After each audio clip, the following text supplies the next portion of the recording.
Do you set goals? Do you find yourself having a hard time setting goals? I wanted to take a little bit of time and talk about goal setting. This is something that's important to me, and it is something that I do every year. So it's the start of the new year. You hear a lot about New Year's resolutions. I've said it before. I really prefer to think about the term goals instead of resolutions. I feel like it fits more into what I'm trying to accomplish, which is like set some intentions and some focuses for the year.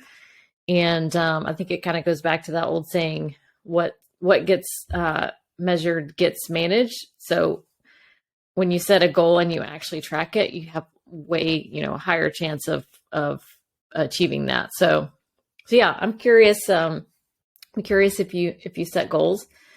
And if so, I'd love for you to, drop your goals in the comments and we can, hold each other accountable. But, one thing that I wanted to talk about was, and this is something that I had the opportunity to talk to a couple people more recently about, just, some people that I mentor.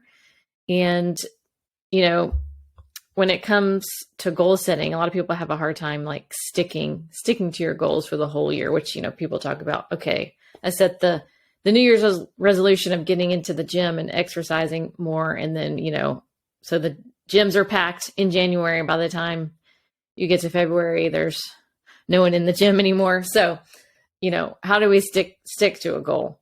Well, something that my coach has taught me, I've been with a coach since 2019, highly recommend, awesome business coach. And what I've learned is it goes back to that phrase, what gets measured gets managed. So first step is to, whatever those goals are, we want to get them visual, get them in front of you. So I always type up a nice sheet of paper with the goals laid out. I might do like a vision board where I'm kind of writing some stuff, making it look pretty. But I post that stuff up in my office, in front of my desk. So I see it all the time. So that's how I, got it up in front of me. So I'm constantly reminded about it. I think as we go through life, as we go through the day to day, you kind of get distracted by stuff. It's easy to forget about these things that are important. So when you put them in front of you where you can, find them quickly, it's that good reminder of the motivation to keep going. I'd say the other part of that is the why behind it. If you have a strong why behind whatever that goal is, that's going to motivate you to keep going, especially in those days that you don't want to do whatever the thing is. So having that why, that, North Star is a big part of it. For me, I set a word for the year, and I do that every year. And I have shared this out recently. My word for 2023 is brave. That may not seem like an obvious choice. But for me, it reminds me of the big dreams that I have for myself, and, kind of like a longer term vision for my life. If I want to get there, I'm not going to get there without being brave. So I think it's just tapping into, being authentic and taking steps forward even when you're afraid. And that's kind of the mantra that I'm holding on to this year. I experienced some of that last year where I was proud of myself for, kind of pushing myself outside of the comfort zone with some different things, video being one of them. So, that's just a reminder to me to keep pushing those boundaries this year. And so I would, definitely highly recommend setting a word for the year, because that's kind of going to be that overarching theme and intention that you set for the year. So going back to goal setting. So whatever those things are, those focuses, that word of the year, we want to put that up in front of you so you can be reminded of it. And then taking it a step further and figuring out what that why, what's that motivating factor? Why is this particular thing important to you? How is it going to help you get where you want to go? Thinking about the long term, not just the short term. something that I think is really important that a lot of people don't take time to do is to sit in silence and take time to reflect, journal. I've got my iPad with the Notability app, and I will, jot down wins, reflect, all that kind of stuff. And I also do that on my phone with the Miracle Morning app. And some of you may have heard of the Miracle Morning, but it is something that I do every morning as part of my morning routine. And that morning routine, I think, is really, really powerful. But part of that Miracle Morning is silence. So that's something that I do every morning, is spend some time in silence and being able to really think. It's in the world that we live in, it's so easy to get distracted. There's so many things vying for our attention. And I struggle with that just on a day-to-day basis, like not being able to focus and figure out, okay, wait, what am I supposed to be doing? What's like the most important task I'm supposed to be working on? Because I'm getting distracted by all the shiny objects that are flying around. So I think when we take some time to sit in silence, meditate, think, reflect, it centers you back and helps you to like refocus on the things that are the most important. So by doing that every morning, it sets you up for your day in the best way. And then, if you ever need to go back in the middle of the day and have a moment of silence because you're, running around like a chicken with your head cut off, which I feel like that sometimes. And I do spend some time doing that, meditating to kind of recenter me. So I think that's really, really important. So for goal setting, if you're not sure what's important to you, a good first step is going to be to sit down and spend some time reflecting and thinking. I think people get scared to sit in silence and think. It's like, to be alone with our thoughts sometimes can be scary. But I think as you practice it, you get used to it. It's with anything, it's like building muscle. You're working that muscle over time. It gets stronger. You got some muscle memory there. It gets easier. So definitely highly recommend spending time and sitting with yourself and reflecting and, and journaling, figure out, what are those wins? What are those things that are most important to me? What went well last week? What were things that I can learn from? So, I think that's kind of like a really good foundation for setting those goals and being able to stick with those for the rest of the year. Another thing that I would definitely recommend, and this is something that was new for me this year, just in the way of like, I feel like I finally really understood it and kind of like could wrap my brain around it, is setting some focuses for the first quarter. So, again, I'm setting goals, whether that's financial, personal, different things like that I want to achieve for a whole year at a time.